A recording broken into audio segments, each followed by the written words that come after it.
Hi and welcome. I'm Midnight Truth, and it's so nice to have you here tonight. Wherever you are right now, whether you're in bed, lying on the couch, or just looking for a quiet moment, I want you to know this time is for you. Take a deep breath in, and as you breathe out, feel the weight of the day start to fade. Let your mind settle, let your body relax, and let yourself simply be. There's no rush, no pressure, just this calm, quiet moment. If you'd like, you can close your eyes and imagine yourself in a peaceful place. Maybe it's a cozy room with soft, warm lighting. Or maybe it's under a starry sky, with a gentle breeze brushing against you. Wherever you feel safe and calm, let yourself drift there. I know many of you use these stories to fall asleep, so before we begin, make sure to like this video and subscribe to the channel. Also, where are you from and what time is it there? Tonight's story is gentle and soothing, perfect to carry you into a deep, restful sleep. So settle in, get comfortable, and let's begin. I never wanted to move into that house. It was cheap though, too cheap. A sprawling old Victorian on the outskirts of town, surrounded by gnarled trees that clawed at the sky like fingers. The kind of place that sat on the market forever, its price slashed lower and lower until someone desperate enough came along. That someone was me. I was starting over. A fresh start, a new job, a place to be alone with my thoughts. After the divorce, I wanted quiet. The kind of silence you sink into, where the world feels distant.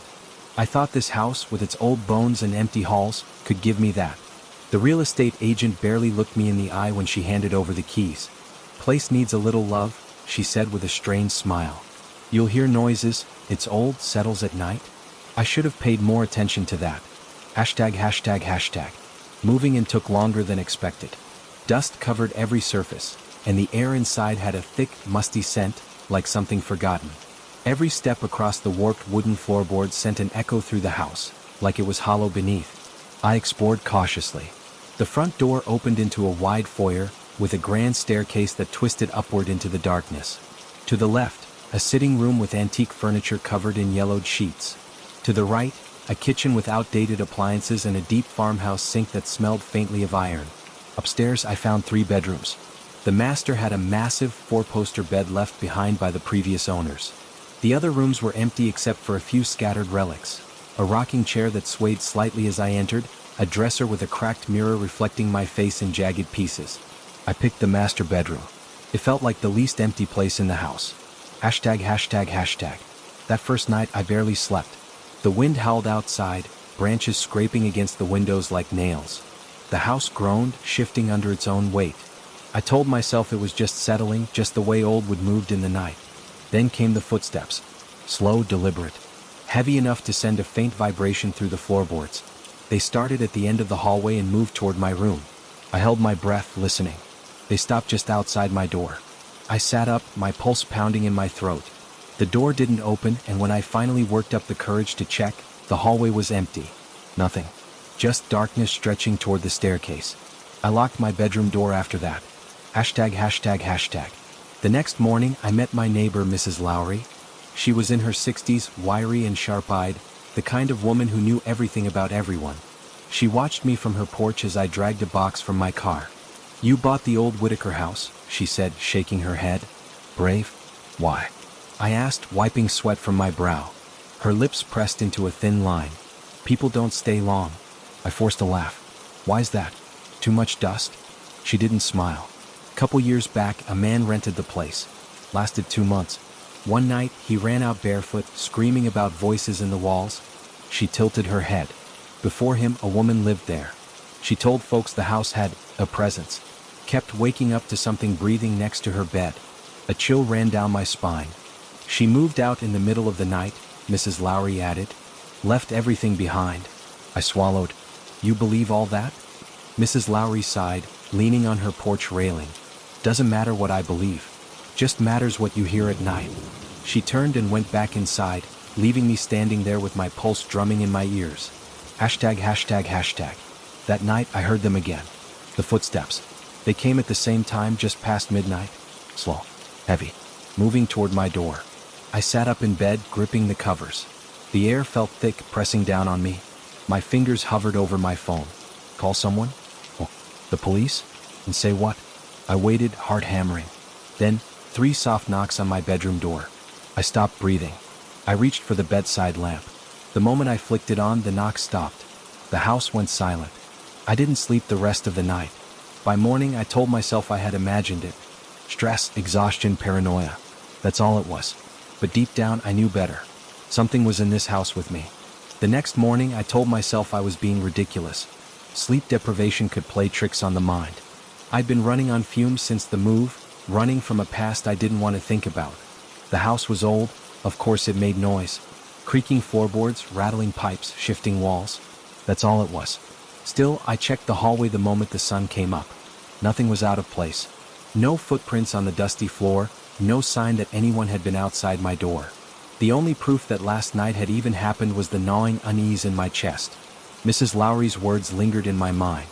Doesn't matter what I believe.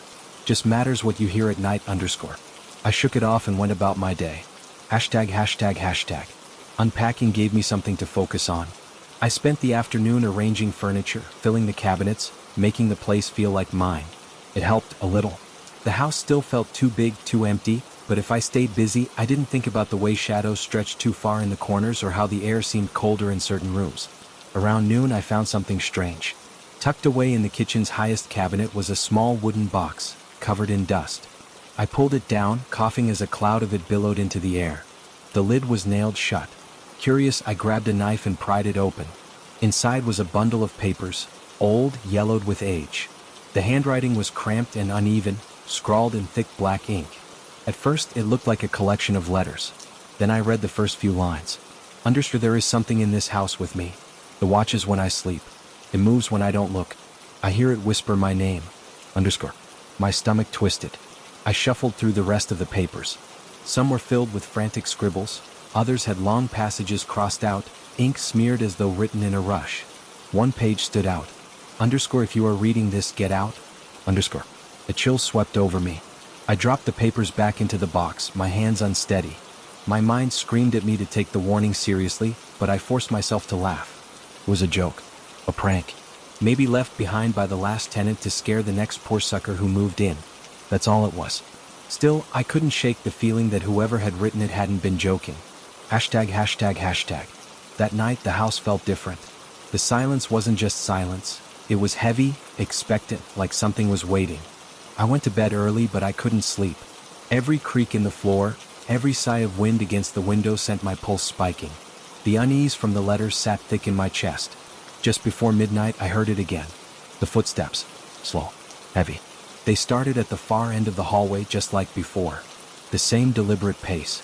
Not like a house shifting. Not like pipes groaning. Like someone walking. I clenched the blankets in my fists. My breath came shallow, fast.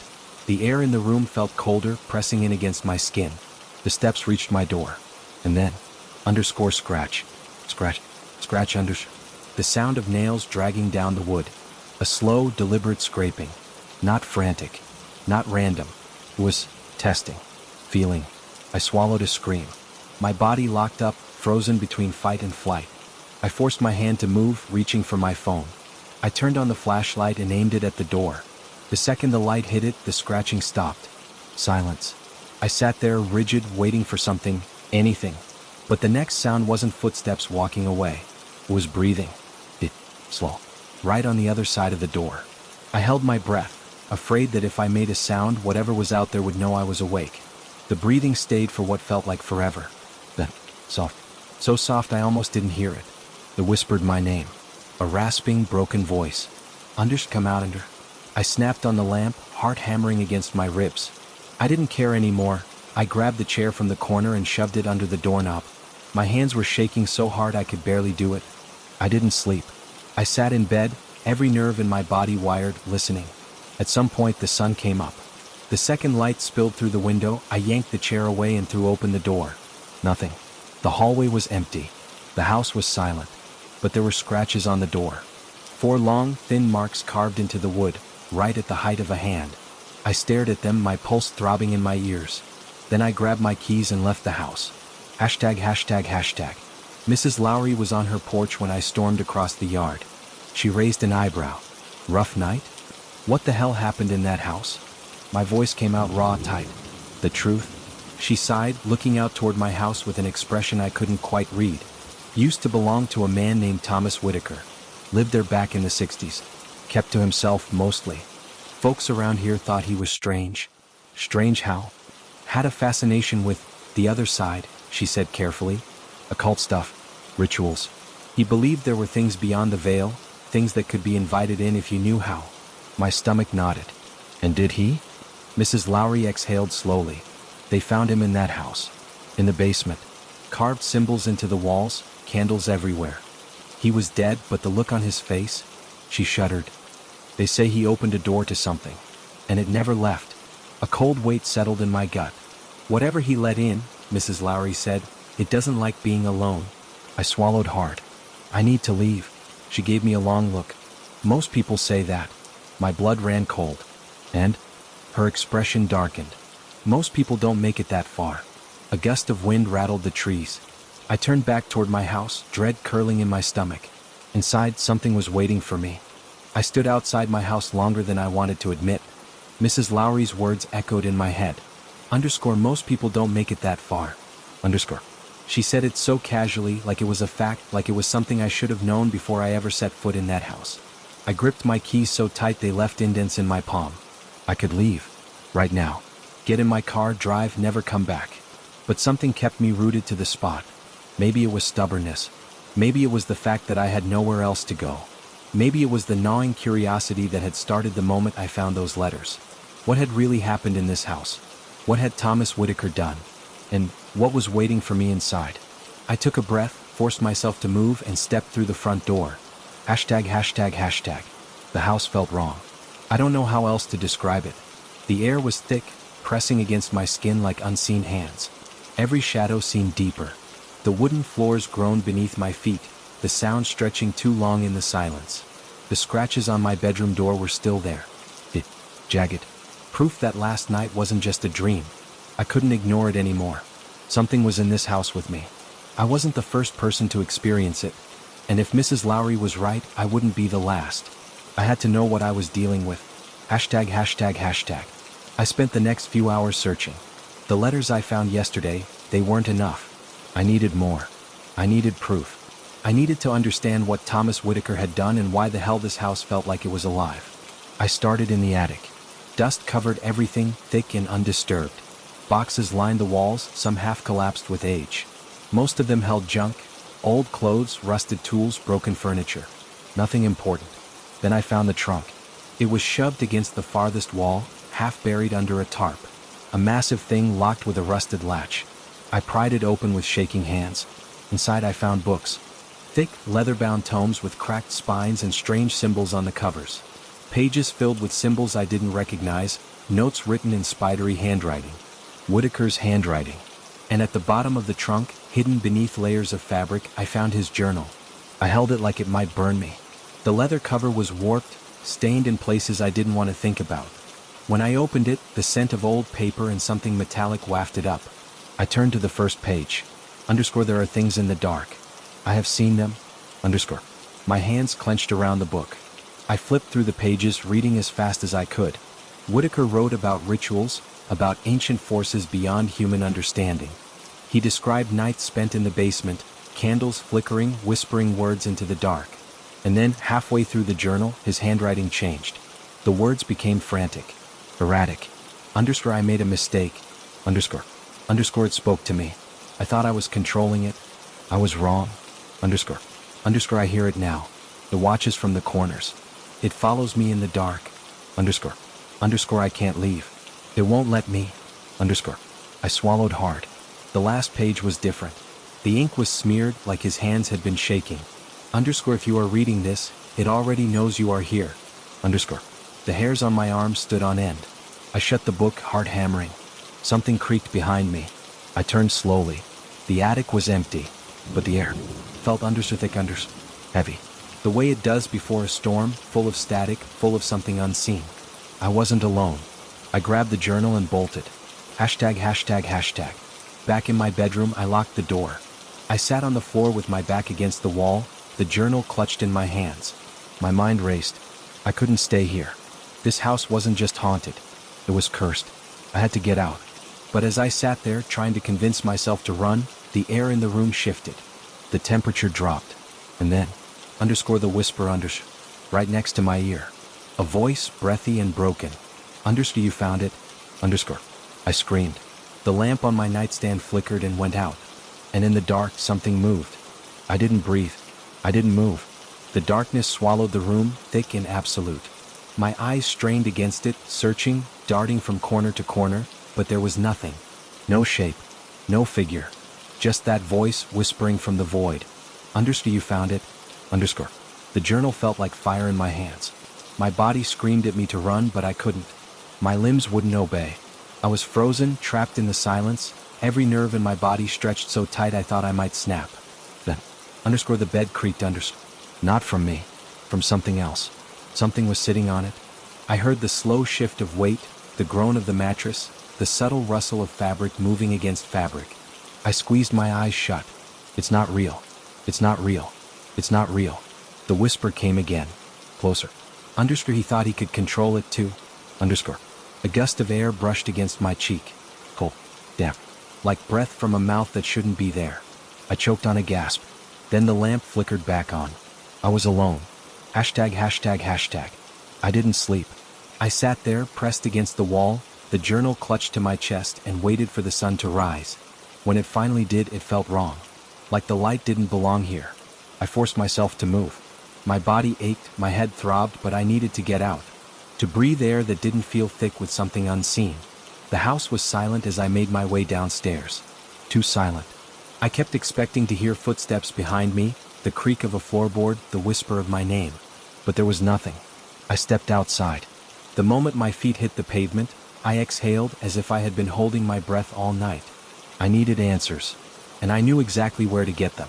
Hashtag, hashtag, hashtag. Mrs. Lowry opened her door before I even knocked. You look like hell, she said. I didn't have the energy to argue. Can we talk? My voice was hoarse. She sighed. Come in. Her house was small and smelled like cinnamon and dust. The curtains were drawn, letting only thin slivers of light through. She motioned for me to sit at her kitchen table. I didn't. I placed the journal down instead. Her eyes flicked to it. Then she went still. For the first time she looked afraid. Where did you find that? She whispered. I swallowed. The attic. It belonged to Thomas Whitaker, didn't it? She nodded slowly. He lived there over 100 years ago. People say he was some kind of scholar, but that's not what he was. Not really. He studied things no one was meant to understand. He practiced things. I opened the journal to the final page, tapping my finger against the words. Underscore, if you are reading this, it already knows you are here. Underscore. Mrs. Lowry, I said, voice shaking, what did he bring into that house? She hesitated. Then in a low voice she said, a door. A chill crawled up my spine. A door to what? She met my gaze. Not a place. A thing. Something ancient. Something that was never supposed to be let in. Her fingers twitched against the edge of the table. Whitaker thought he was in control. He wasn't. The thing in that house, it doesn't leave. It doesn't stop. It just waits. My stomach turned. He tried to seal it away, she continued. Locked himself inside. No one knows how he died. They found him in the basement, his eyes black, his mouth open like he was screaming. But there was no sound. My skin prickled. I had been in that basement. I had felt it. Then why sell the house? I asked, anger rising in my chest. Why not burn it down? Mrs. Lowry exhaled. People tried. It wouldn't take. No matter how many times it sat empty, someone always came. And it always took something from them. A memory surfaced. Underscore, most people don't make it that far. Underscore. I swallowed hard. How do I get rid of it? My voice was barely above a whisper. She shook her head. You don't? I gripped the table. Then how do I leave? Her expression darkened. You can try. The room felt colder. I clenched my fist. I had heard enough. I turned, grabbed the journal, and walked to the door. Wait, Mrs. Lowry said. I hesitated. She hesitated too, then sighed. Whatever you do, don't talk to it. I stared at her. She stared back. Don't acknowledge it, she said. No matter what it says. No matter whose voice it uses. Don't answer. My throat went dry. I didn't say another word. I left. And when I stepped back inside my house, the whispers were waiting. The moment I stepped inside, the air felt different. Heavier. Like the house was breathing. I shut the door and pressed my back against it, heart hammering against my ribs. The silence was thick, stretching out around me, but I could feel it. A presence. watching, waiting. Mrs. Lowry's words echoed in my mind. Don't acknowledge it. No matter what it says. No matter whose voice it uses. Don't answer. I tightened my grip on the journal and forced myself to move. One step, then another. Each one felt like I was walking deeper into something I didn't understand. The floor groaned beneath me. I didn't look down. I didn't look anywhere but straight ahead. I made it to the living room before I heard it. You're back. The voice was soft, gentle. It sounded just like my mother. I clenched my jaw and kept walking. You're not going to say hello? I swallowed hard and gritted my teeth. Don't acknowledge it. A shadow flickered in the corner of my vision. Something sitting in my chair. I didn't look. I didn't breathe. I just climbed the stairs, my body tense, my fingers white-knuckling the journal. Each step creaked beneath me, the air growing colder as I reached the top. Then, you used to be such a good son. I froze. The voice was so perfect, so real that for a second I almost turned around. Almost. I squeezed my eyes shut. Then I forced myself to keep moving. ####. The attic was the only place that felt remotely safe. The air up here was stale, but it wasn't as heavy as downstairs. Whatever was in this house, it preferred the dark corners. The places where it could lurk unseen. I sat on the dusty wooden floor and flipped the journal open again. I needed answers. And fast. The handwriting was uneven in places, growing more erratic toward the end. Some words were crossed out. Others were written over and over, as if Whitaker had been trying to convince himself of something. I turned to a page in the middle. The door is not a door. It is a mouth. It takes. It waits. It whispers. My pulse quickened. I turned the page. I thought I could control it. I was wrong. A chill ran down my spine. Then, a loud bang echoed from below. I jumped, heart slamming against my ribs. Footsteps. Slow. Heavy. Coming up the stairs. I snapped the journal shut. The footsteps stopped outside the attic door. Pause. Then, knock. Knock. Knock. I held my breath. The handle rattled. Then, in a voice that wasn't my mother's anymore, it whispered. Let me in. ####. I didn't move. I didn't speak. The attic door shuddered as something pressed against it. The wood groaned under the weight. Then silence. Seconds passed. Maybe minutes. Then the footsteps retreated. I exhaled shakily, my hands trembling as I gripped the journal. This thing wasn't just some lingering ghost. It wasn't a memory, wasn't a trick of the mind. It was something else. Something alive. And it wanted me to talk to it. To acknowledge it. I wiped sweat from my brow and opened the journal again, flipping through the pages desperately. There had to be something. Some way to fight this. Then I saw it. A single sentence, scrawled in shaking letters near the end. It cannot take what it is not given. My stomach dropped. I thought about the voices. The way it tried to get me to answer. The way it mimicked the people I loved. It was trying to get me to invite it in. To give it permission. I swallowed hard, my throat dry as dust. Then I closed the journal. I wasn't playing its game. Not anymore. But as I sat there in the suffocating silence, I realized something. It wasn't going to stop. And sooner or later, I might slip. I barely slept that night. I stayed in the attic for hours listening, waiting. But the house was silent. Not the comforting kind of silence, but the kind that made you feel like something was just out of sight, watching. I didn't move until the first light of morning crept through the cracks in the attic window. Only then did I force myself to leave, gripping the journal like a lifeline as I made my way back down the stairs. The air was still heavy, thick with something unseen. I glanced toward the living room. The chair, the one where I'd seen the shadow, was empty. But I knew better than to believe it was gone. It was just waiting. ####. The day dragged by in a blur. I tried to focus on normal things, eating, working, anything to distract myself, but the feeling never left. The sense that I wasn't alone. Every so often I would catch movement out of the corner of my eye. A flicker of shadow near the door frame. A shape just beyond the mirror's reflection. I didn't look, didn't acknowledge it. That afternoon I went outside just to breathe fresh air. The sky was overcast, the air crisp with the bite of approaching winter. That's when I saw Mrs. Lowry standing by her fence, watching me. Her expression was grim. "You read it, didn't you?" she asked. I hesitated, then nodded. She sighed, shaking her head. That was a mistake. I swallowed, my grip tightening around the railing. "What do you know about this house?" She glanced toward it, her lips pressing into a thin line. More than I ever wanted to. I waited, heart pounding. She let out a slow breath. A long time ago, back in the 1920s, this house belonged to a man named Samuel Whitaker. He was a scholar, or so they said, but what he really studied was other things. Dark things. My stomach turned. The occult? She nodded. He was obsessed. Thought he could communicate with something beyond this world. He spent years performing rituals, drawing symbols, trying to open something. My fingers curled into fists. And did he? Mrs. Lowry's eyes darkened. No one knows for sure. But one night he ran out of that house screaming. Said something was inside. That it had spoken to him. A chill crawled up my spine. He disappeared soon after. Some say he lost his mind and wandered into the woods. Others think whatever he was trying to summon took him. I exhaled shakily. And the others? The ones who lived here after? She hesitated. They never lasted long. Strange things would happen. Voices in the night. Shadows moving on their own. One family left in the middle of the night, didn't even take their things. The last man who lived here, before you, he locked himself in the attic for days. Then one morning he was just gone. My blood ran cold. What happened to him? Mrs. Lowry's lips thinned. They never found him. But sometimes people say they hear knocking from inside the attic. As if he's still trying to get out. The weight in my chest grew heavier. I thought about the knocking I had heard. The voice outside the door. Why didn't you tell me this before? I asked, my voice barely above a whisper. Her expression softened. Would you have believed me?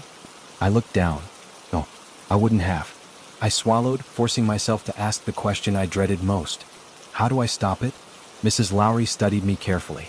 You don't? The air left my lungs. She leaned in slightly. Listen to me. Whatever it wants, whatever it says, it can't take anything you don't give it. You have to ignore it. No matter how much it tries to break you. A lump formed in my throat. And if I can't? Her face darkened. Then you won't be the one leaving this house. Hashtag, hashtag, hashtag. That night I locked every door. Every window. I shoved a chair against the attic door and sat on my bed, the journal open in my lap. My hands trembled as I turned the pages. Most of Whitaker's entries were ramblings, filled with desperate scrawls about the mouth and the voice that waits. But one passage caught my eye. Underscore, it can mimic. It can become what you fear, what you love. But it is not real. No matter how much it sounds like them. Underscore. A shiver ran down my spine. I thought about my mother's voice. The way it had tried to make me speak. I clenched my jaw and turned the page. Underscore, it wants you to acknowledge it. That is how it begins. Underscore. A loud creak echoed from the hallway. My breath caught in my throat. Slow, heavy footsteps. They stopped just outside my door. Then, knock, knock, knock. I squeezed my eyes shut. Underscore, let me in, Underscore voice whispered. I didn't move. The doorknob rattled. Then a different voice. Underscore, please. It's me. Underscore. My stomach turned. Sounded like my father. My father, who had been dead for years. I bit down on my lip hard enough to taste blood. The door creaked as something leaned against it. Underscore, don't ignore me. Underscore. My hands shook, nails digging into my palms. Then silence. I stayed awake the entire night, heart pounding, waiting for it to return. But it never did. Not that night. But I knew. It was still waiting. And sooner or later, I would have to face it. The next morning, I felt like a ghost of myself. I hadn't slept, not really. Every time my eyes shut, I would hear something. A whisper. A creak. The slow, deliberate sound of footsteps circling my bed. But when I opened my eyes, there was nothing. I wasn't losing my mind. No. Something was in this house with me. And it was getting bolder. Hashtag, hashtag, hashtag. I spent the day avoiding the house as much as possible. I went to the grocery store, walked around town, anything to keep from going back. But eventually, as the sun began to set, I had no choice. The house loomed in the fading light, its windows dark and empty, like watching eyes. I hesitated before unlocking the door. A sharp smell hit me immediately. Rot. The stink of something damp and decayed, like old wood left to mold. I gagged and covered my nose, stepping inside. The air was thick, heavy. It pressed against me like a weight on my chest. I checked the kitchen first, expecting maybe a dead rodent. Nothing. I moved to the living room, same thing. But when I reached the hallway, I stopped cold. The smell was coming from the attic door. A deep, sour reek, like something had been rotting behind it for weeks. I swallowed hard. No, I wasn't opening it. Not tonight. Instead, I grabbed a towel, stuffed it against the base of the door, and forced myself to walk away. Hashtag, hashtag, hashtag. By midnight, the house had settled into that awful, thick silence again. I lay in bed, the journal open beside me, forcing myself to read through Whitaker's notes. I had to understand. I had to figure out what was happening to me. One entry stood out. It does not like to be ignored. The more you refuse to acknowledge it, the angrier it becomes. We'll test you. Try to break you. But do not speak to it. Do not answer the door. Do not call its name. I exhaled shakily. Then, creak. My body locked up. It was faint, but I heard it. A footstep. Then another. The floorboards groaned under something heavy, moving slowly down the hallway toward my room. I shut my eyes, gripping the blanket tight. Creak, creak, creak. It stopped. Right outside my door. A long, awful silence stretched between us. Then, a whisper. I know you're awake. I bit my lips so hard it nearly bled. You can hear me, can't you? It was soft, coaxing. Almost playful. The doorknob turned slightly. Not enough to open. Just enough to rattle. Let me in. A long pause. Then, please. It wasn't the same voice as before. This one was smaller. Fragile. Like a child. I'm scared. I squeezed my eyes shut. It's so dark. Please let me in. I gritted my teeth. No, I wouldn't fall for it. A sharp, frustrated breath came from the other side. Then slowly, scrape, scrape. Fingernails dragged down the door. I stayed still, forcing myself to breathe through my nose. Scrape, scrape. Then finally, silence. I didn't move, didn't sleep. I just lay there, heart pounding, waiting. But the door never opened, and the thing outside never left. Not really. It was waiting. I could feel it. The next morning, I woke to the sound of knocking. Not the slow, deliberate knocks from the night before. These were real. Sure. Rhythmic. Sunlight streamed through my window. I had made it through the night. I sat up, still shaken, and checked my phone. 10:07 a.m. I must have dozed off at some point. Another knock. I hurried to the front door and swung it open. It was Mr. Holloway. My elderly neighbor stood on the porch, his expression tense, eyes shifting toward the house behind me. "You look like hell, son," he said, squinting at me. I forced a laugh, rubbing a hand over my face. "Rough night?" Holloway didn't smile. "Yeah," he said. "I bet." A strange silence stretched between us. Then finally he sighed. "I need to tell you something." He glanced over his shoulder as if checking to make sure no one was listening before leaning in. "You're not the first person to have trouble in this house." My stomach turned. I stepped back, holding the door open. "Come inside." Holloway hesitated. Then, with a stiff nod, he stepped in. Hashtag, hashtag, hashtag. I made coffee while he settled into the old armchair in the living room. He looked uncomfortable, his fingers gripping the edges of the seat, like he didn't want to be here. I handed him a mug and sat across from him. "What do you mean?" I asked, trying to keep my voice steady. "Who else had trouble?" Holloway exhaled. "I've lived on this street for 30 years, he said, and I've seen at least a dozen people move in and out of this house. Never lasted long. A few months at most. Some didn't even make it that far." A chill ran through me. "What happened to them?" Holloway looked toward the hallway. "There was a woman before you. Young. Lived here about 6 months." He paused. "She was a writer, I think. Kept to herself. One day she just ran out of the house. Middle of the night. Screaming. I remember it clear as day. Said something was inside with her." I swallowed. "Did she say what it was?" Holloway shook his head. "She wasn't making much sense. Kept babbling about whispers. Footsteps. Said something was watching her sleep." My skin prickled. "She never came back," he added. "Left all her stuff behind. Packed a bag and took off." I gripped my mug tighter. Holloway rubbed a hand over his jaw. "And before her, there was a man. Lived here maybe 4 months. Real quiet. Kept to himself. One night he started pounding on my door. Said something was standing in the corner of his bedroom, watching him. When he turned on the light, there was nothing there. My pulse thudded in my ears. He left the next day." Holloway exhaled heavily. "Didn't even bother selling the place. Just abandoned it." A thick silence settled between us. Finally, I forced out the question clawing at my throat. "What about the owner?" "Whitaker." Holloway stiffened. His fingers tensed around his coffee cup. "That man was strange," he muttered. kept to himself, didn't talk to anyone. But we knew. His eyes darkened. We knew he was into something unnatural. I shivered. There were rumors, he continued. People heard him chanting late at night, smelled strange things burning from his windows. And then one day, he hesitated. What? I pressed. Holloway met my eyes. He disappeared. The word sent a shudder through me. No one ever found a body, Holloway continued. No sign of a struggle. He was just gone. I gripped the armrest. The journal. I needed to go through more of it. Holloway leaned forward, lowering his voice. Whatever he was doing in this house, it wasn't good. He placed his cup down with a firm clink. And whatever he let in, it's still here. A cold weight settled in my stomach. Holloway studied me for a long moment. Then he stood. I won't tell you what to do, he said. But if I were you, I'd leave.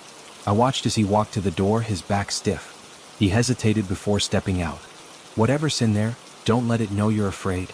And with that, he was gone. I sat there for a long time, gripping my mug with numb fingers. I needed to get out of this house. But something told me it wasn't going to let me go so easily. That night, the house felt different. It wasn't just the creaks in the floorboards or the way the air pressed down on me like something unseen was watching. It felt aware. Like it knew I had spoken to Holloway. Like it knew I was thinking about leaving. ####. I kept every light on as I moved through the house, the journal clutched tight in my hands. I hadn't looked at it since last night. But now, with everything Holloway had told me, I needed answers. I flipped to a random page, scanning Whitaker's shaky handwriting. It feeds on attention. The more you notice it, the stronger it becomes. My breath hitched. The first sign is the knocking. Then the whispers. Then the shadows. A sharp chill crawled up my spine. I flipped forward, skimming past pages of frantic notes and strange symbols. Then, do not acknowledge it when it speaks. Do not answer the door when it knocks. Do not look at it. A loud bang echoed through the house. I nearly dropped the journal. It came from upstairs. The attic. ####. My whole body locked up. I stared at the ceiling, listening. Silence. I swallowed hard, pulse hammering in my ears. Maybe it was nothing. Maybe the old would shift it. Another bang. Louder this time. Like something heavy had fallen. I grabbed the flashlight from the kitchen drawer and forced myself toward the attic door. The stench of rot was worse now, seeping from the cracks like a thick, invisible fog. I hesitated. Then, slowly, I reached for the pull cord. The ladder unfolded with a groan. A rush of cold air spilled down over me and my skin prickled. I pointed the flashlight up. Darkness. The attic swallowed the beam like a void. I climbed the steps, heart pounding. At the top, I hesitated. The smell was unbearable now, deep, wet decay like something long dead. I swept the flashlight around. Dust swirled in the beam. The attic was empty. Just the same forgotten boxes and old furniture covered in white sheets. But then, something moved.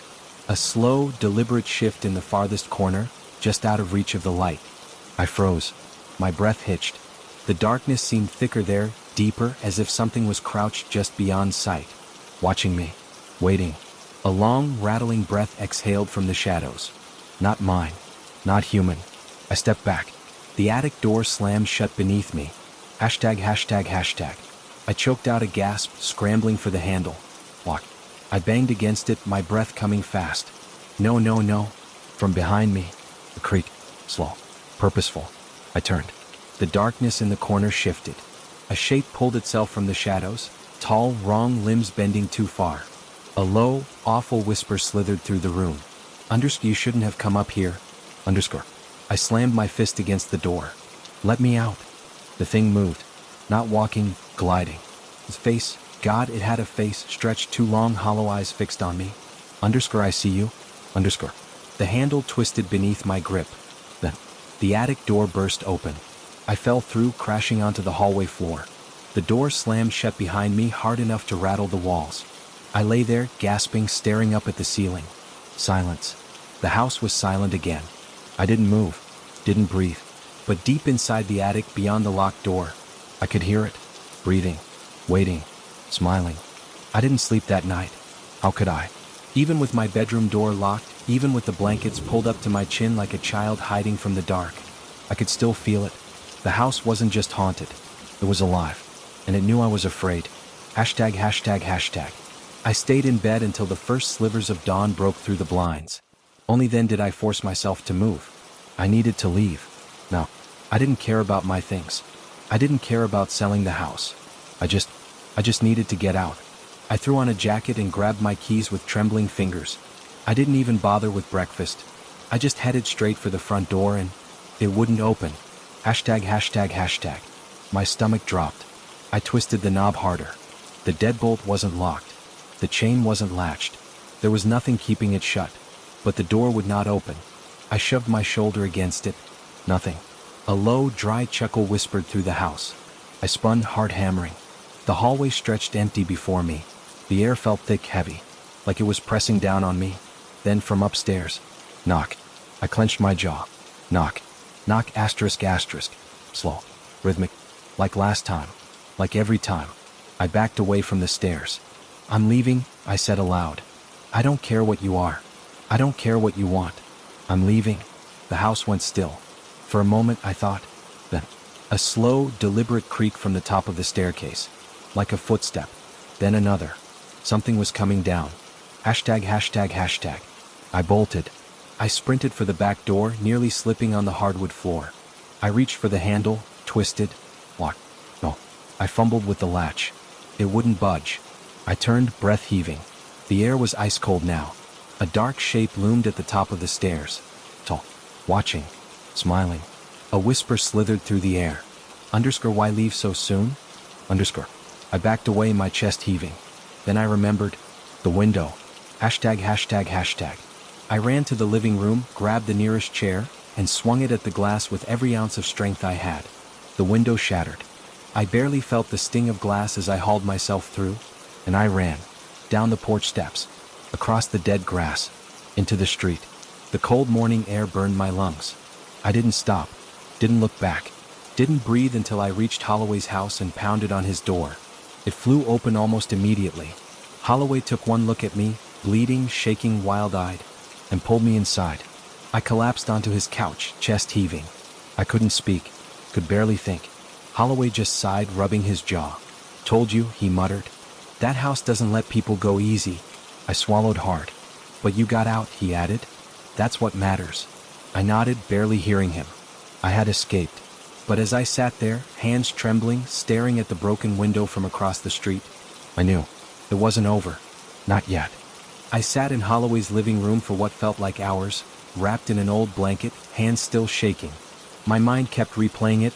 Asterisk, asterisk, the attic, the thing on the stairs, the locked doors, the voice, asterisk, asterisk. I had gotten out. But the house, it had let me go.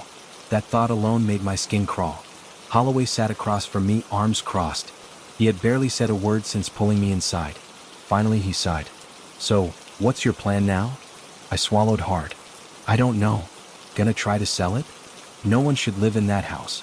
He nodded slowly. Smartest thing you've said since moving in? I looked at him. What do you know about it? Really? Holloway leaned forward, rubbing his jaw. More than I want to know. Hashtag, hashtag, hashtag. He told me everything. About Whitaker. About the rituals. About the others who had lived there before me.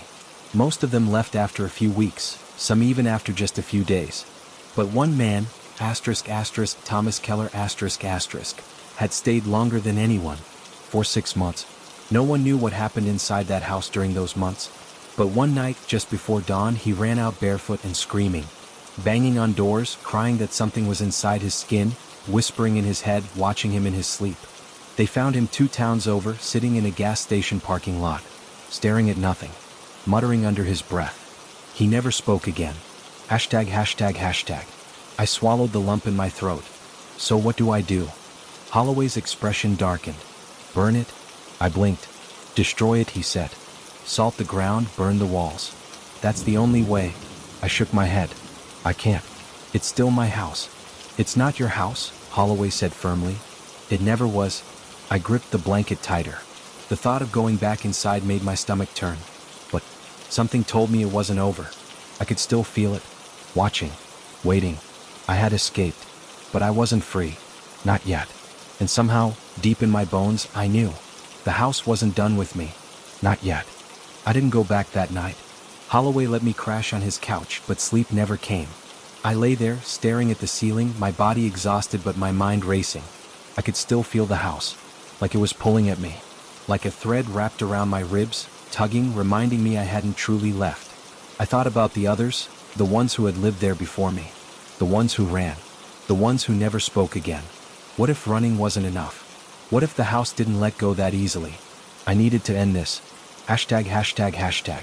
By the time the sun rose, my decision was made. I was going back. Holloway tried to stop me. This is a mistake, he warned. You barely made it out once. I have to do this, I said. If I don't, it'll never leave me alone. He sighed, rubbing his temples. Then you're not going in alone. Hashtag, hashtag, hashtag. We stood in front of the house just after noon. It looked normal in the daylight, almost harmless, but I knew better now. Every shadow felt deeper. The windows felt like eyes. The broken one in the living room gaped open like a wound, but somehow, the house felt untouched. Like it had healed overnight. Like it had been waiting. I unlocked the door with trembling hands. It swung open without a sound. Holloway and I stepped inside. The air was heavy, stagnant. It didn't smell musty anymore. It smelled sweet, like burnt sugar and something rotten underneath. My stomach turned. The door clicked shut behind us. Hashtag, hashtag, hashtag. We moved through the house slowly. Every step felt wrong, like we were walking into a trap. We made our way upstairs, to the attic. The door was open, not cracked. Asterisk, asterisk, wide open, asterisk, asterisk.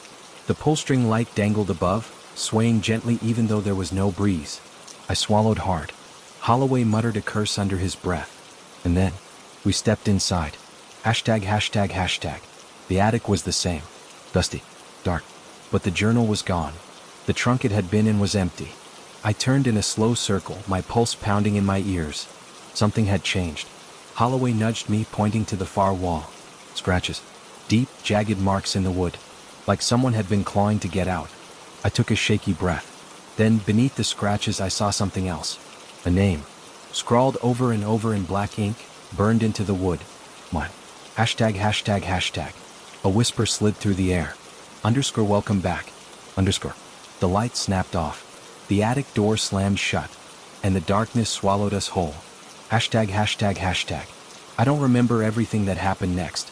There was cold. A pressure so heavy it felt like my ribs were cracking.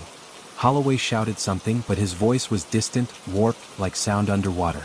And then, the laughter. Low, dry, curling around my ears. Not coming from one place. Coming from everywhere. I couldn't breathe. I couldn't move. Then something touched me. A hand, asterisk, asterisk, ice cold, asterisk, asterisk, gripping my wrist. I opened my mouth to scream, but a voice, asterisk, asterisk, my own voice, asterisk, asterisk, whispered in my ear. Underscore, you never left. Underscore. And then, I was falling. Hashtag, hashtag, hashtag. I woke up outside, flat on my back. Holloway was next to me, breathing hard, his face pale. I gasped, my lungs burning, and sat up too fast. My head spun. The house stood before us, looming, silent. Nothing looked different. Nothing felt different. But I knew. It had let me go. For now. Hashtag, hashtag, hashtag. I left town that night. Didn't take anything with me. Didn't even lock the doors. I drove for hours, stopping only when exhaustion finally took over. I found a cheap motel off the highway and collapsed onto the bed. And for the first time in weeks, I slept. Hashtag, hashtag, hashtag. But just before dawn, I woke to a knock. Soft, slow. From inside the motel room closet. Knock. Knock, asterisk, asterisk. And in the silence that followed, a voice whispered, Underscore, you never left. Underscore. Story 2. I should have known something was off the moment I stepped inside. The house was old, sure, Victorian style, with sagging wooden beams and ivy creeping up its sides. But it had charm, or at least that's what I kept telling myself. It was the kind of house that looked beautiful in autumn, all golden leaves and a warm glow in the windows. The kind of house that whispered stories through its creaking floors. The kind of house that was just within my budget, thanks to its motivated seller. I moved in on a cloudy afternoon, my car packed with everything I owned. A few boxes of books, clothes, and the old furniture I hadn't been able to part with. A fresh start, that's what I needed. The divorce had left me feeling hollow, and this house in a quiet little town where no one knew my name felt like a step toward something new. The real estate agent had barely met my eyes when she handed over the keys. You'll love it here, she said too quickly. It's got character. I didn't ask what she meant. Unloading my things took most of the day. The house smelled of dust and something faintly metallic like old pennies. The floor groaned beneath my feet, and the walls seemed to inhale and exhale with the shifting wind. But I told myself it was nothing. Just an old house settling. By the time the sun set, I was exhausted. I set up the couch in the living room, deciding to unpack the bedroom tomorrow. As I sat down with a takeout container, I heard a knock at the door. I wasn't expecting anyone. When I opened it, an old woman stood on my porch, wrapped in a heavy wool coat despite the lingering warmth of early autumn. Her eyes flicked over me like she was trying to decide something. "You're the new tenant?" Her voice was soft, but there was something uneasy in it. "That's me," I said, forcing a smile. She hesitated. "You know about the house?" My stomach tensed. "What do you mean?"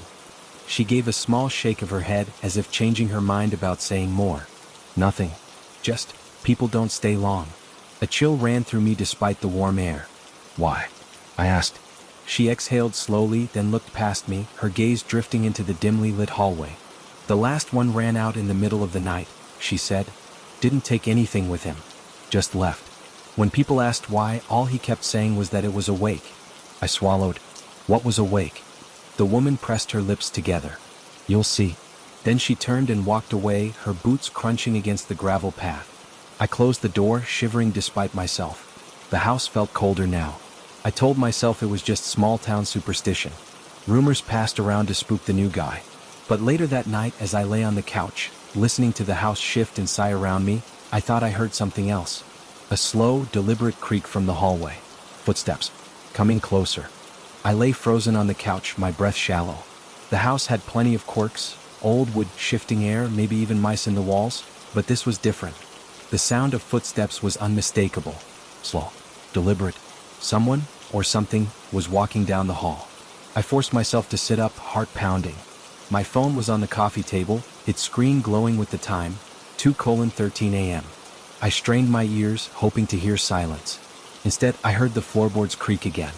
It stopped just past the threshold of the living room, where the dim glow of the street lamp outside barely reached.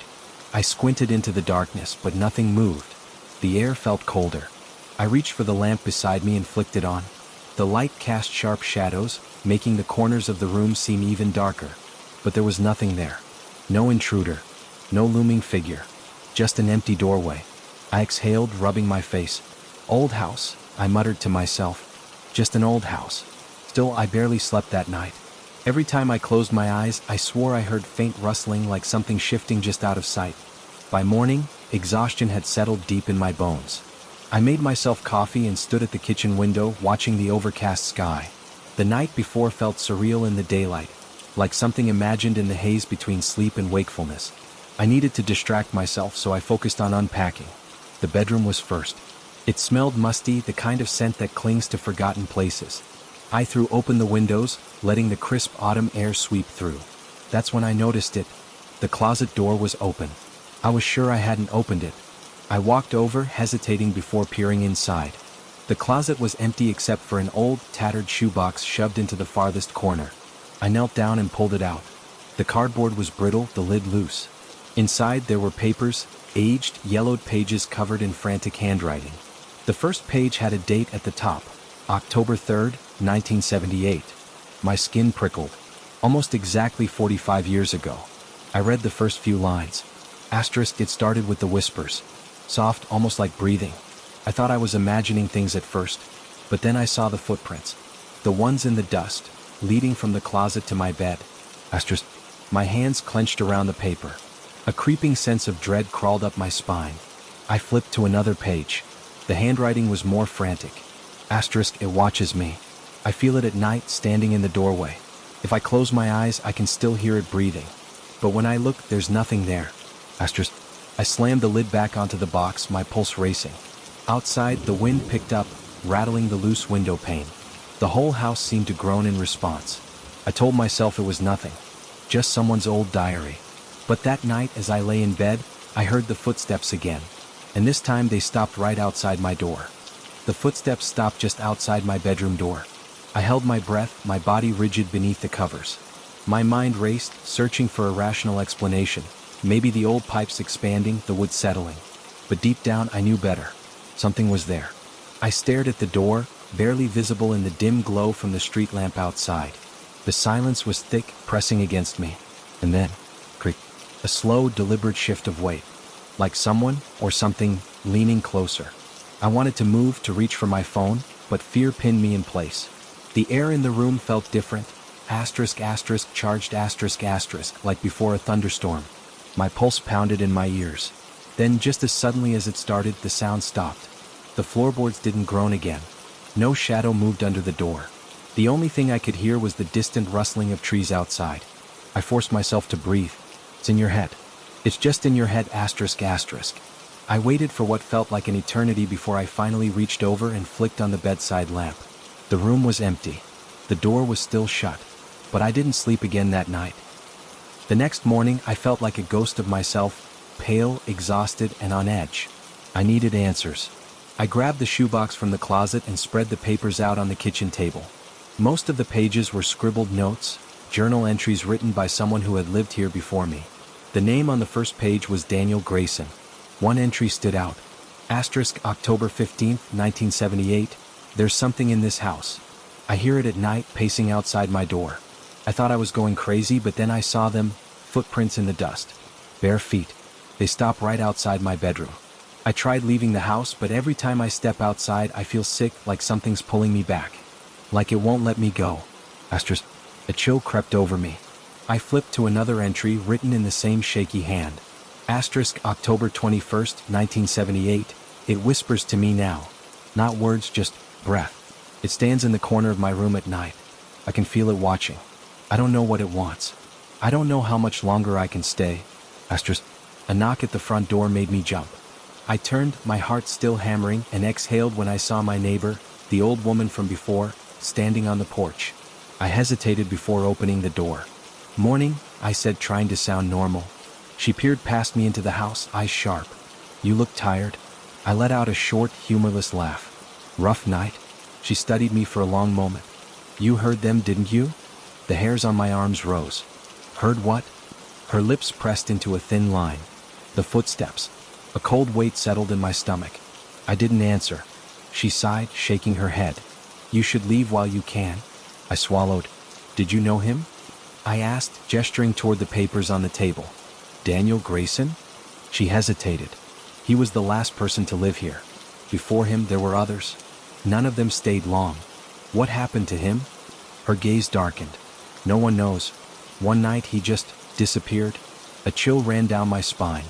She lowered her voice. "He wasn't the first. And he won't be the last."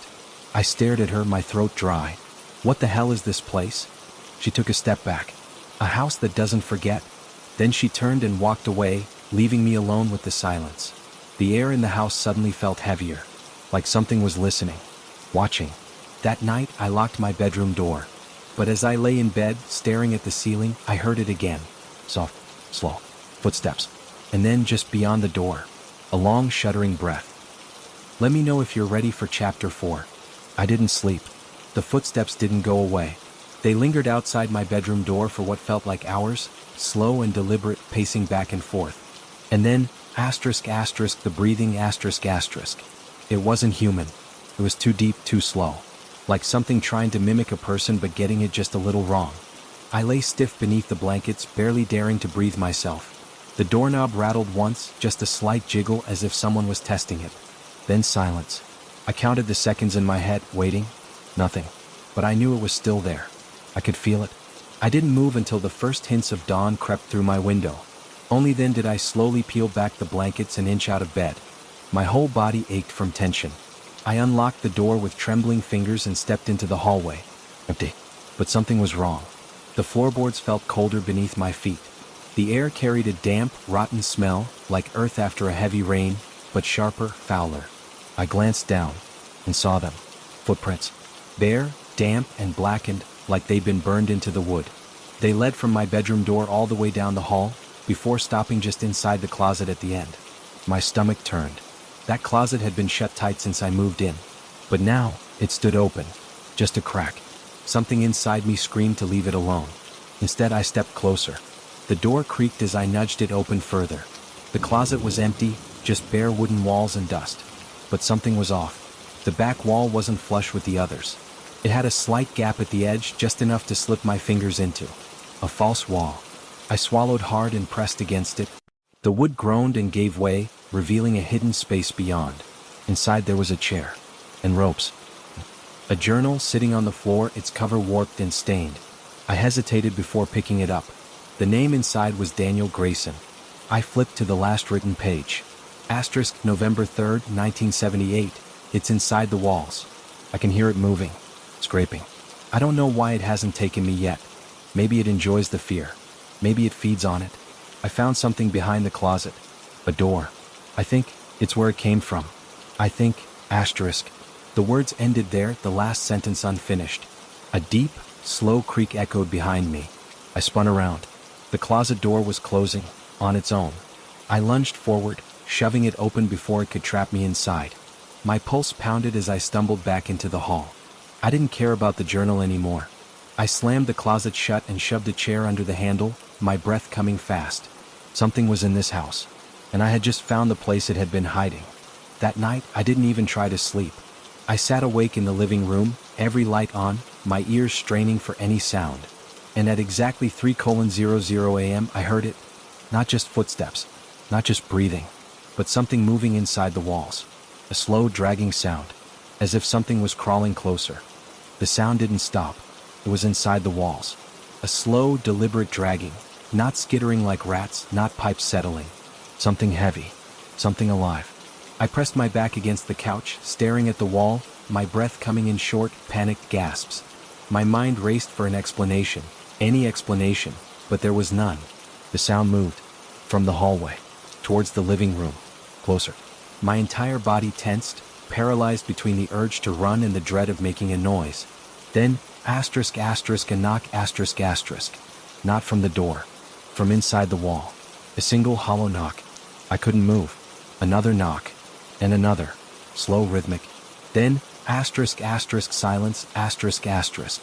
My pulse pounded in my ears. My eyes burned from staring at the wall, waiting, expecting something to burst through. I didn't sleep that night. When the first light of dawn crept through the windows, I forced myself to move. My muscles were sore from being locked in fear for hours. My hands shook as I reached for my phone. I needed answers. I needed to know what happened here. I found myself at the local library. The place smelled of old paper and dust, and the librarian barely looked up as I approached the archives. I had one name, asterisk asterisk Daniel Grayson asterisk asterisk, from the journal, and it was enough. The first thing I found was a newspaper clipping dated 1978. Asterisk, local man missing after claiming house is alive. Police dismiss as mental breakdown. Asterisk, Daniel Grayson.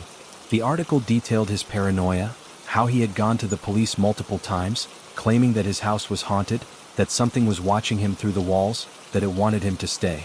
No one believed him. Then one night he vanished. No signs of forced entry. No struggle. Just gone. His belongings were left behind. The house was sold a year later. I swallowed hard and kept digging. And that's when I found it. A much older article, 1923. Asterisk, prominent occultist disappearance leaves town in fear. Asterisk, I felt a chill crawl up my spine. The name jumped out at me, asterisk asterisk Elias Mercer asterisk asterisk, the original owner of my house.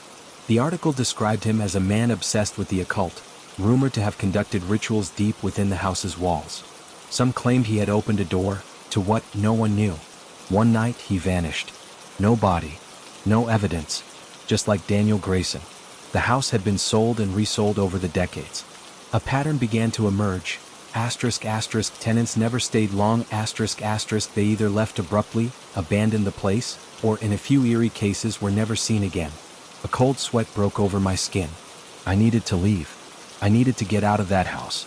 I was halfway to the door when the librarian called after me. You're staying in that house, aren't you? I turned slowly. She gave me a strange look, something between pity and fear. People don't last long there. I swallowed. What happened to the ones who disappeared? She hesitated. No one knows. A long pause. But some say they never really left. Her words followed me as I walked out of the library, the weight of everything I'd read pressing against my chest. I drove back to the house with a single thought running through my mind. I had to find that door. The one Elias Mercer had opened. The one Daniel Grayson had mentioned in his journal.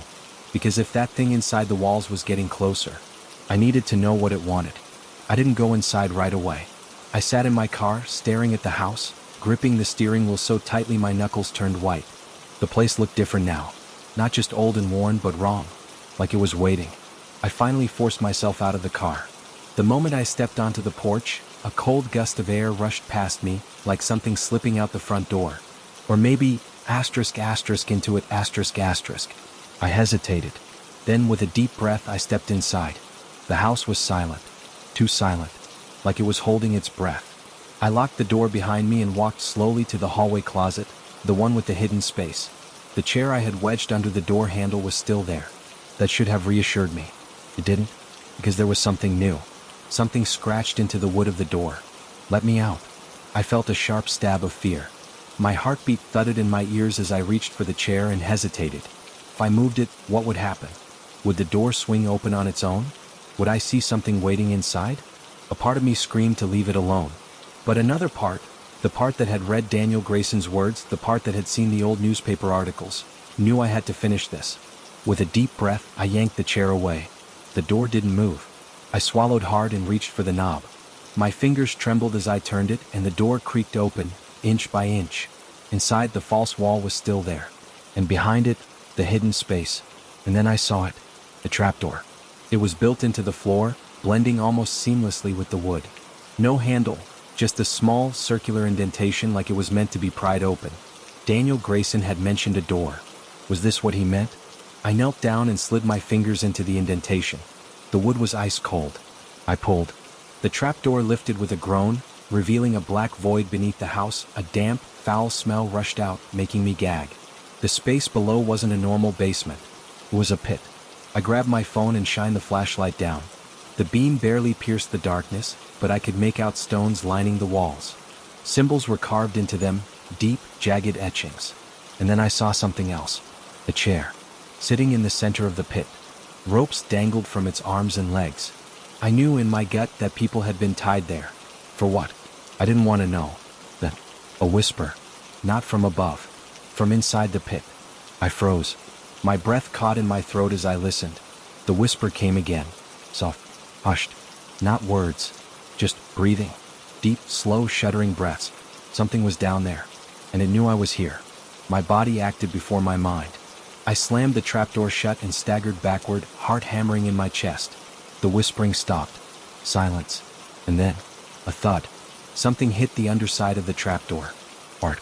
I bolted from the closet, slamming the door behind me.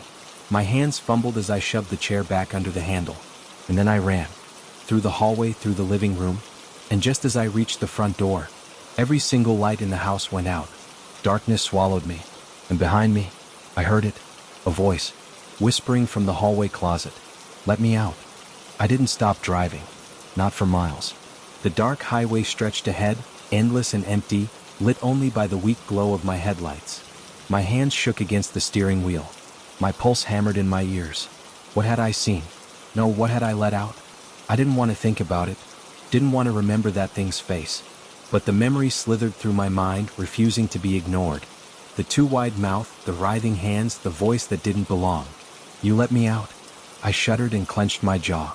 I needed to go somewhere with people, with lights, with noise, somewhere that didn't feel like the world had emptied itself out just for me. I spotted a gas station up ahead and pulled in, tires screeching on the pavement. The neon sign flickered open. I barely put the car in park before shoving the door open and stumbling inside. The harsh fluorescent light stung my eyes. The place was empty except for the bored-looking clerk behind the counter, flipping through a magazine. He glanced up at me, then did a double take. Whoa, he said, lowering the magazine. You all right, man? I caught my reflection in the security mirror above him. I looked like hell. My face was pale and sweaty.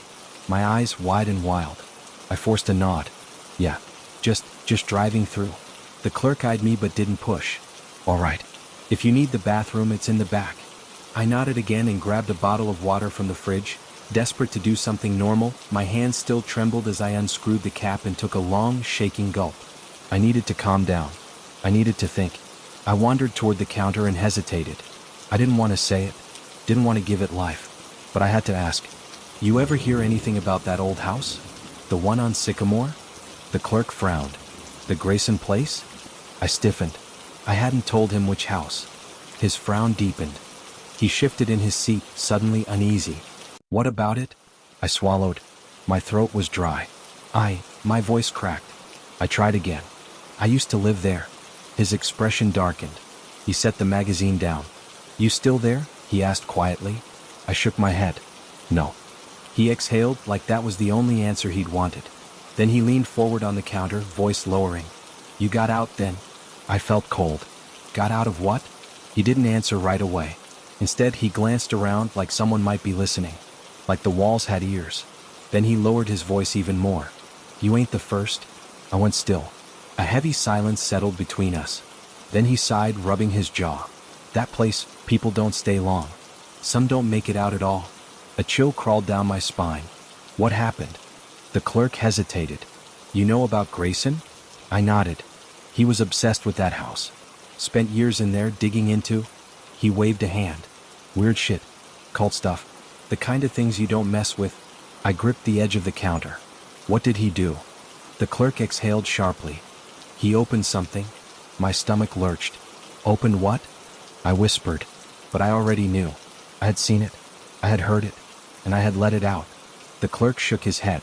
No one knows. Some say he was trying to contact something.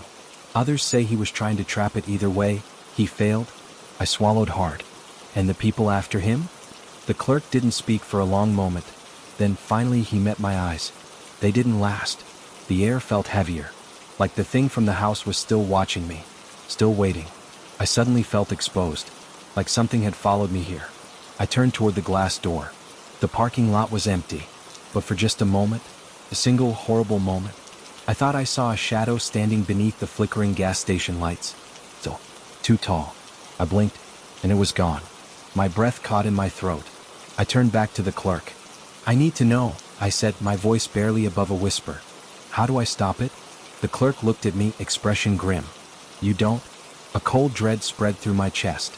Because deep down, I already knew that.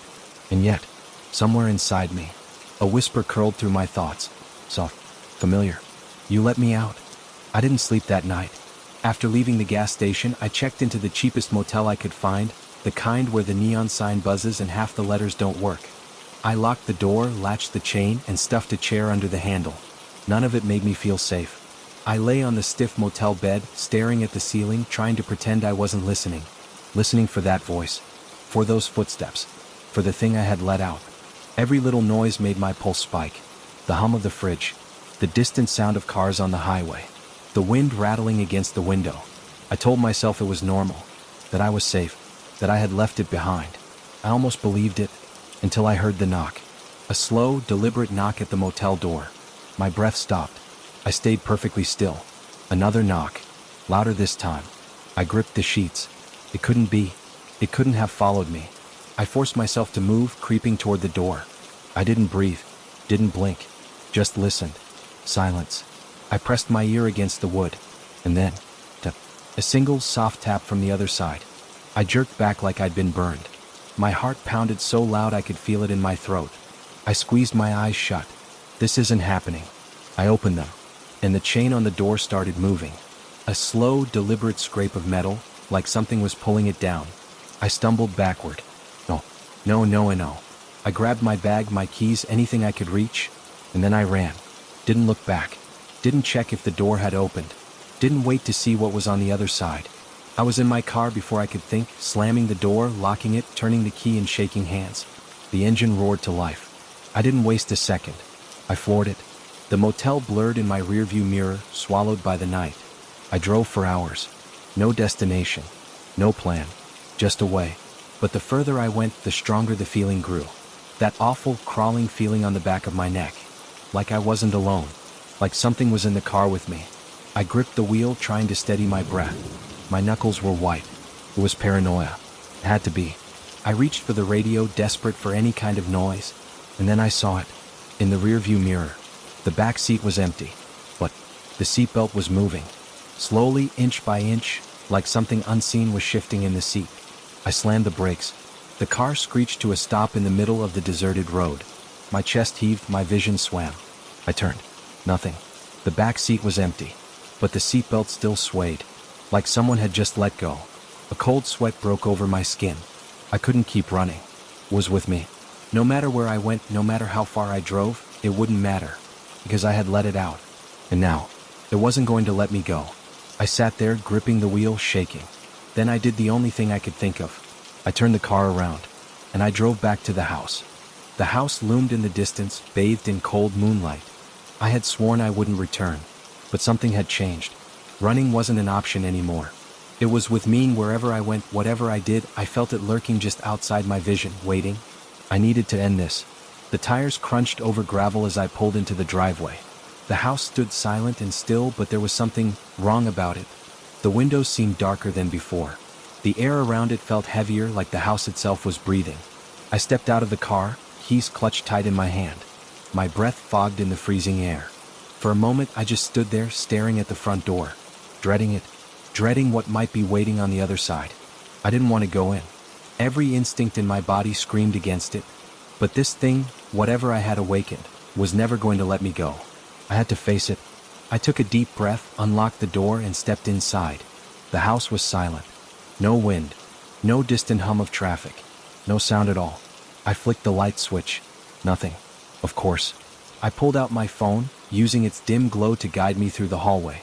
The air inside was different. Stale. Thick asterisk as if it hadn't been touched by anything living in years. I moved slowly, ears straining for any sound. The floorboards creaked beneath me, but they didn't echo the way they should have. Instead, the sound seemed swallowed by the darkness. I stepped into the living room and froze. The furniture had moved. The coffee table was upside down. The couch was shoved against the far wall. My belongings, things I had left scattered in a hurry, were gone. I wasn't alone. My throat tightened. I took a step back, and then I heard it. A footstep. Not mine. Above me. Upstairs. The sound sent a jolt of ice through my veins. For the first time since I moved in, I realized something. I had never been up there at night. I had always avoided it, because deep down I had known. Whatever was in this house, it lived upstairs. I swallowed hard, forcing myself to move. I didn't have a choice. I climbed the stairs, each step slower than the last. My phone's glow barely cut through the darkness. The wood beneath me groaned like it was protesting. At the top, the hallway stretched out before me. 4 doors, all shut, except for one. The door at the end, slightly open. A whisper of cold air drifted through it, carrying something foul, rotting. I stepped forward. My heart pounded so hard I could hear it in my ears. I reached the door, pushed it open, and there it was, the attic door, the one I had never noticed before. It was open. A wooden ladder led up into the darkness above. Something waited up there. I knew it. I could feel it. The air felt electric, charged with something unnatural. My skin prickled. Every instinct screamed at me to turn back. But I had come this far. I took a deep breath and climbed. The attic was cold. Colder than outside. My breath came out in white clouds. The space was small, filled with boxes and old furniture draped in white sheets. The only light came from my phone, casting long, shifting shadows against the slanted walls. And then, I saw it. A chair. Wooden. Sitting in the center of the attic. And on the floor beneath it, a circle drawn in black ink. Symbols surrounded it, twisting and curling in impossible shapes, burned into the wood. My stomach clenched. I had seen markings like this before, *** in the journal, ***. My fingers trembled as I reached for my phone, scrolling back to the pictures I had taken of the old pages. There it was. The same circle. The same symbols. And the words beneath them. A doorway open cannot be closed. A shiver ran through me. I turned, ready to get the hell out of there. And the attic door slammed shut. I nearly dropped my phone. The small glow of its screen was the only thing keeping the darkness from swallowing me whole. My breath came in short, rapid gasps. Then the scratching began. A slow, deliberate sound. Like fingernails dragging across the wooden walls. Coming closer. I spun, my phone's light sweeping over the attic. ***, nothing, ***. But the sound kept coming. Closer. My skin crawled. I backed away, my heel hitting the chair. The scratching stopped. Silence. Then, a whisper. Oh, raspy. Right behind me. You brought me back. The air turned to ice. I whipped around and saw it. A shape, barely visible in the darkness. Twisted. Watching. My phone flickered. I saw its face, and I screamed. The light went out. Everything went black. A pressure wrapped around my throat. I thrashed, clawing at nothing, choking. My limbs turned to ice. My body was being pulled, dragged. The whisper grew louder, wrapping around my mind, filling my ears. I was going to die here. I felt it. But then, I remembered the journal. The last page. The final words. A name. The name of the thing that had been trapped here. I forced my lips to move, spitting it out. The whisper stopped. The grip on my throat loosened. The air trembled. And then, a scream. Not mine. The darkness ripped apart. I gasped, stumbling back. My phone screen flickered to life again. And I was alone. The attic door hung open. The air was still. The circle on the floor was nothing but ash. I didn't waste time. I ran. Out of the attic. Down the stairs. Straight to my car. I didn't stop. Didn't look back. I drove. The house disappeared behind me, swallowed by the night. But even as I sped away, my breath still shaking, I knew this wasn't over. Not yet. Not ever. I don't remember much about the drive.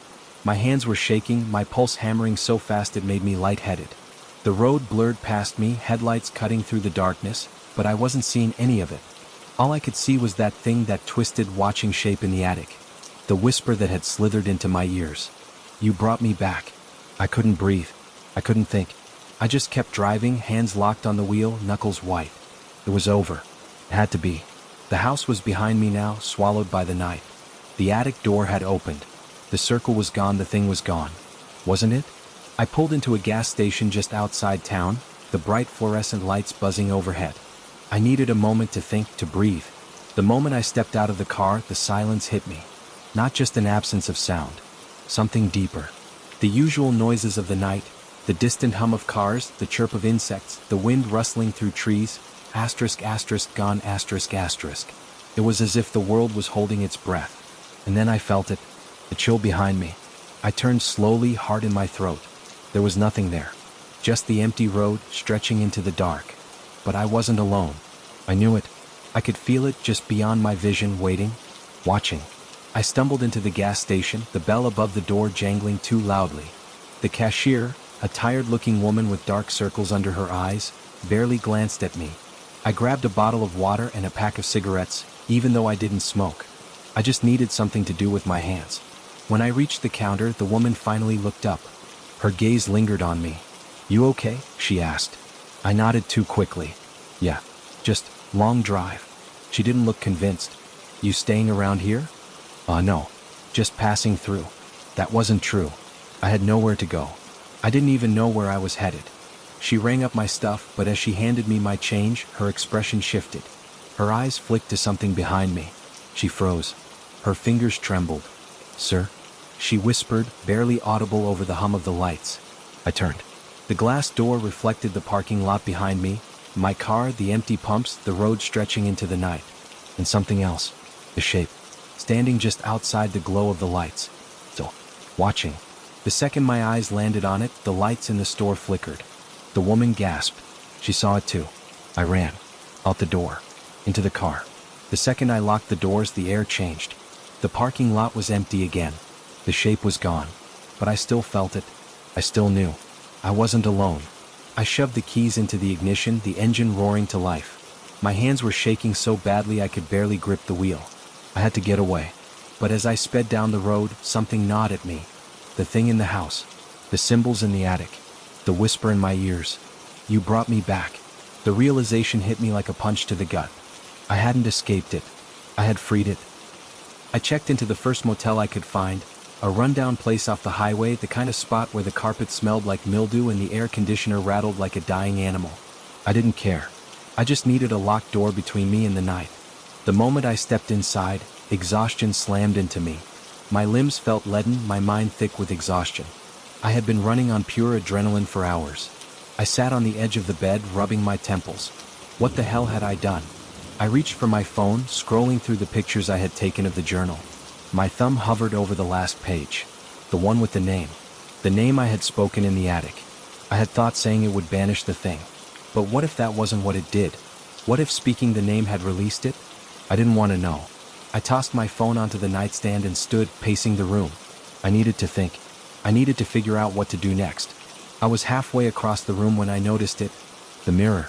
A tall, dusty mirror stood against the wall, angled just slightly toward the bed. And something was wrong with my reflection. I stepped closer. In the dim light, my reflection stared back at me. But it wasn't right. The expression was off. Just slightly. My face looked blank. Eyes darker than they should have been. Mouth pressed too tight. A cold wave of dread crawled up my spine. I turned away. I wasn't doing this. I needed sleep.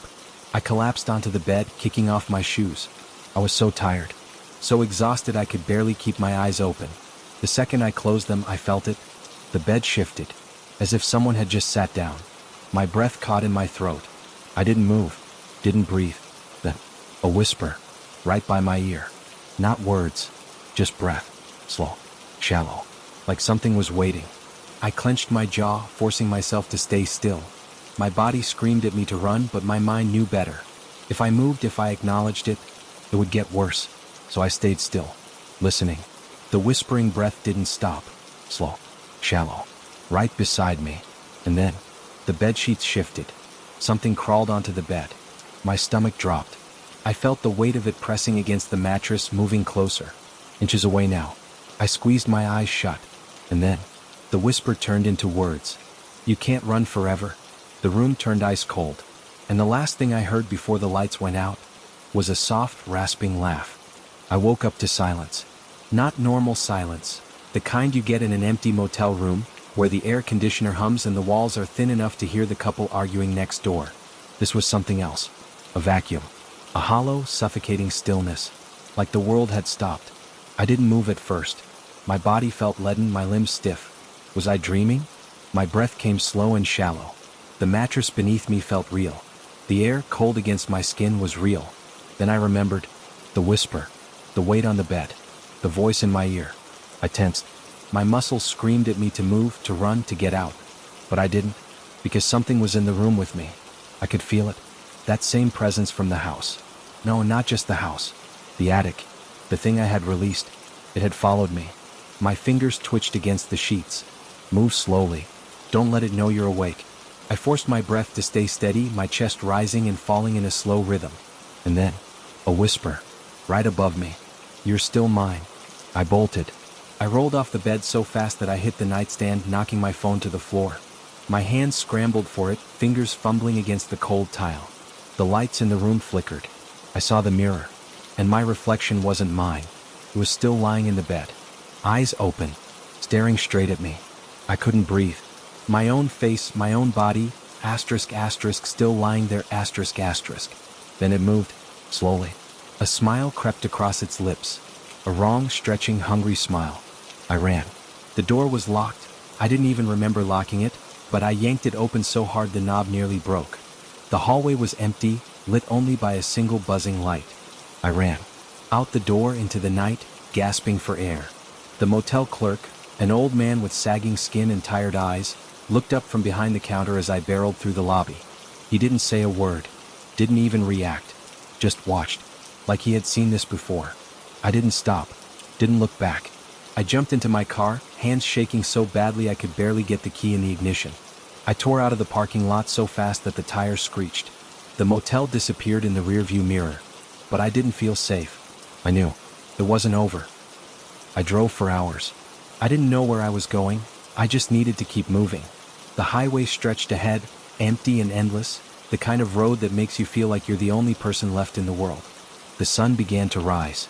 But the fear didn't fade. I pulled into a rest stop somewhere in the middle of nowhere. Deserted. Silent.